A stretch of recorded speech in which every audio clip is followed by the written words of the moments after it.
where I was legitimately worried about my life, mostly due to a patient named Tyrone. Tyrone has the 3 most dangerous qualities of any human. Oh my God, he's gonna say he's black. I know he's gonna say he's black. He's dumb as rocks. Rocks, paranoid, and freakishly strong. All right. Okay. After that Jamaican video, I was like, this guy's he's just a fucking asshole. Wrong. He barely even worked out either. He was just built like a gorilla. All right. Okay. Oh, wow.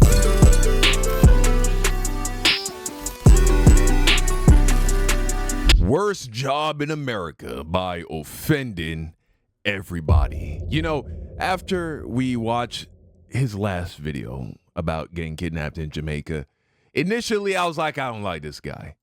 But I gotta admit, the dude's funny. So let's give him another shot. And I also managed to subscribe to his channel. All right, let's go ahead and check this out. Worst job in America. You're probably wondering how I got here. Well, that's because I work the worst job in America called Mental Health Therapy Aid, or MHATAs for short. MHATAs work in psych wards and are basically babysitters for adults, feeding them, monitoring them, getting viciously attacked by them, all for the low pay of $35 grand a year. That's right, for an unlivable wage, you too can deal with the stress of, will I get assaulted today? When I started the job, I had no idea what I was getting into. All they asked in the interview process was, are you okay with mandated... You know, believe it or not, I also worked with...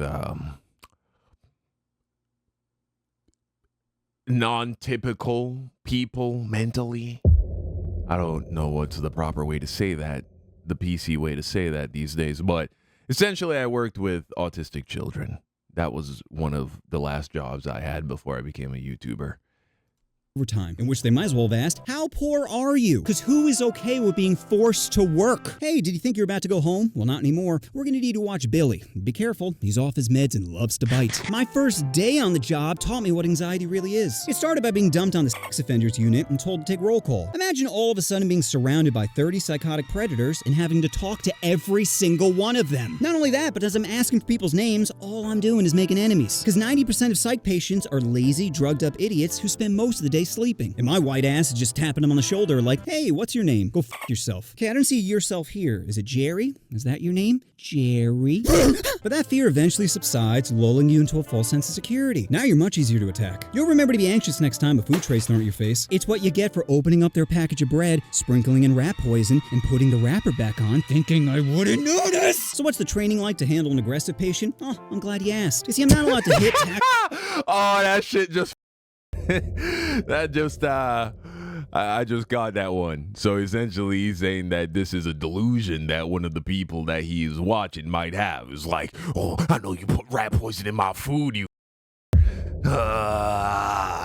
notice. So what's the training like to handle an aggressive patient? I would have noticed. That's hilarious. Oh, I'm glad you asked. You see, I'm not allowed to hit, tackle, or even bear hug him. No, that's too cruel. All I'm allowed to do is redirect. So if a patient is coming at me with a hammer, all I can do is redirect him away. Which sounds ridiculous, and it is! You think pressing the juke button is gonna make a person forget what they were doing? Where did this hammer come from? And in what part of this do you get the weapon away from the patient? Is Billy now on construction duty? Oh, nails good. You see, what happened was, a few years back, people used to beat the heck out of patients. So they changed the laws in order to protect them. Problem is, they overcorrected, and now patients have too many rights. For example, let's say a patient punches you in the face and breaks your jaw. You know what happens to them? Nothing! No jail, no prison, no hooking up their nips to car batteries, nothing. And you can go ahead and press charges, but like Drake being told no, it's not going to change anything. Because in order to convict, you need evidence, and psych wards refuse to provide any in fear of violating HIPAA. You think your piñata face would be enough proof, but sadly, it isn't. I learned this the hard way when a patient named Tommy chomped down on my arm. You might be thinking, oh, well, maybe he was psychotic at the time. No! He knew exactly what he was doing. You see, Tommy is basically an internet troll. All day, every day, is spent trying to instigate people. He'll harass, stalk, and pet staff members, all with the biggest smile on his face. Anyway, one day, Tommy starts bothering another patient named Rick, and Rick is not the person you want to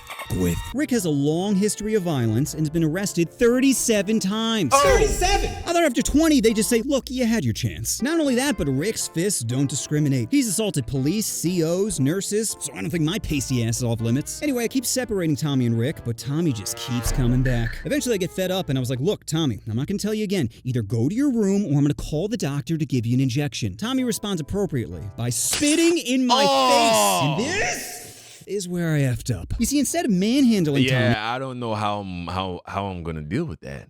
You just spat in my face? That might be a problem. Like I wanted to, I decided to play by the rules and redirect him to the medication room. Problem was, once we got there, Tommy was free to drag me to the ground. And now it's a UFC match. Instinctively, I go for an armbar, but Tommy counters with a chomp to the forearm. Immediately, I hit him in the throat. He lets go, but not before taking a nice little chunk out of me. Eventually, I go to the hospital, where a thick nurse asks, what happened? Well, a hungry patient decided to have a little nibble. Maybe you should have fed him more. Or maybe I'm just a tasty treat. That's when I got a call from my supervisor telling me Tommy is HIV positive.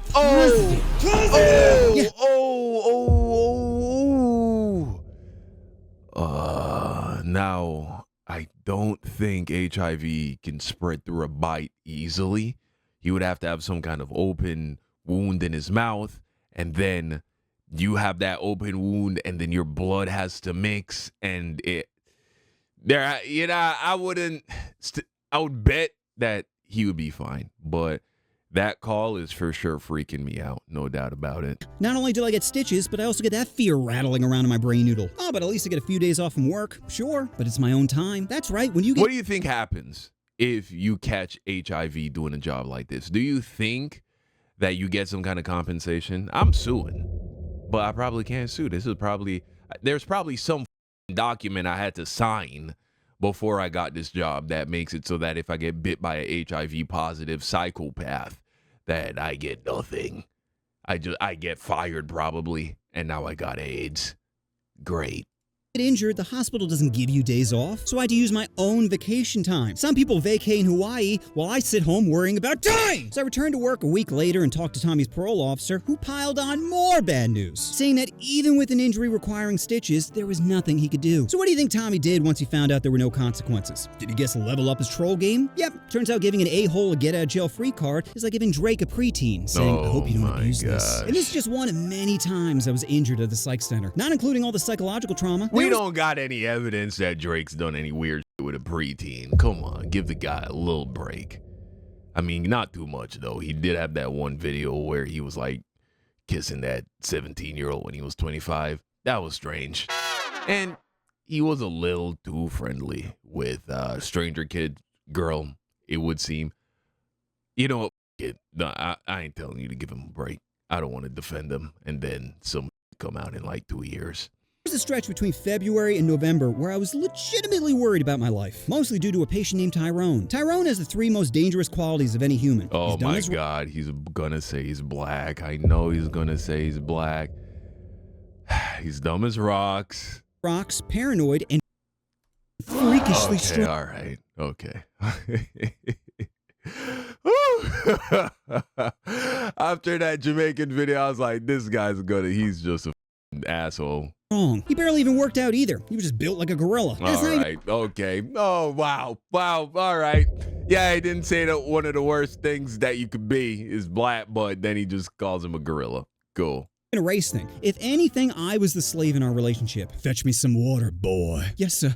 Right away, sir. But even with walking on eggshells, Tyrone would still get furious with me. Mostly because, like I mentioned earlier, he's paranoid! If you just glanced at this dude wrong, he'd think you're plotting against him. But luckily, most of the staff knew how to handle Tyrone, which was just to ignore him. Engaging with someone paranoid only fuels their delusion, so the simplest strat is to just ignore him. However, one staff member named Jamal apparently didn't get the memo and starts arguing with Tyrone. I'm trying to separate him when Jamal says, stop talking about something and do it. Now my anxiety is skyrocketing, because if Tyrone starts swinging at Jamal, I'm the best option to get him off, and I'm not a good option. Be like a preteen trying to wrestle Drake. You're so cute when you struggle. So I'm begging Jamal, come on man, it's not worth it. But he just has to run his mouth again and say, I knew you were soft.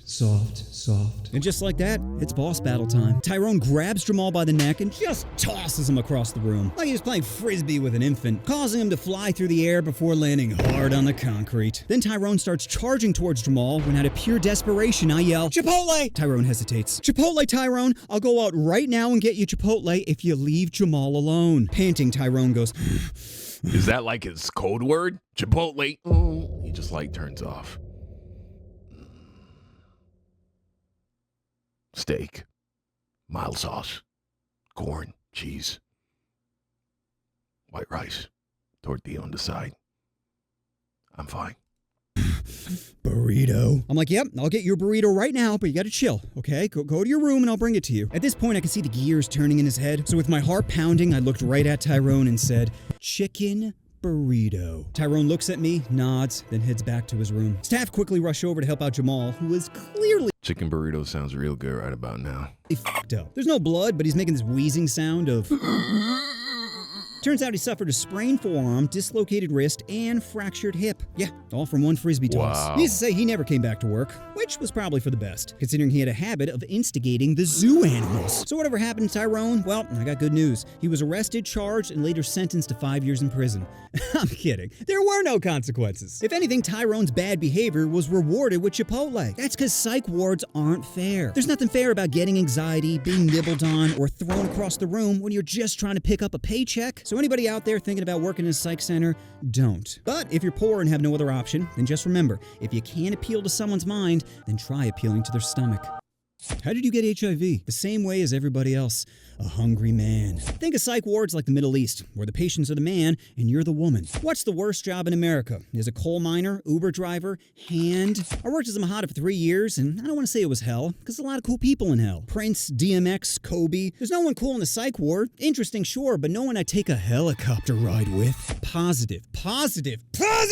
Society looks at a drooling person and sees a problem. Well, I see a solution. We're all thinking the What same... is this? What are these like throwaway jokes that didn't make it into the script? Question: how dumb can a person be before tapping is illegal? We gotta draw a line somewhere. Can't just be giving out low fives to every grunting girl. So how dumb is too dumb? What if she thinks the earth is flat, or crystals have healing powers, or condoms feel just as good as raw dogging? At what point does her ignorance become a red flag instead of a green light? I asked this because there was a patient at the psych center named Stacy who was aesthetically banging, but mentally a Pop-Tart. Now, I didn't have the desire to pet her untrimmed kitty, but other patients did. Staff would repeatedly catch her playing the who's in my mouth game, which was such a nightmare. Because patients porking will get you in trouble, but patients assaulting will get you fired. And whenever the IQ threshold for consent is, Stacy was right on the border. Sure, she could answer basic questions, but her brain came with a built-in buffer, like trying to play Elden Ring on a Chromebook. Anyway, the good news is Stacy was eventually transferred to an all-female unit, where it was clear no one wanted to taste her seafood. I didn't hear no. Positive? You know what you want to do? Oh, wow.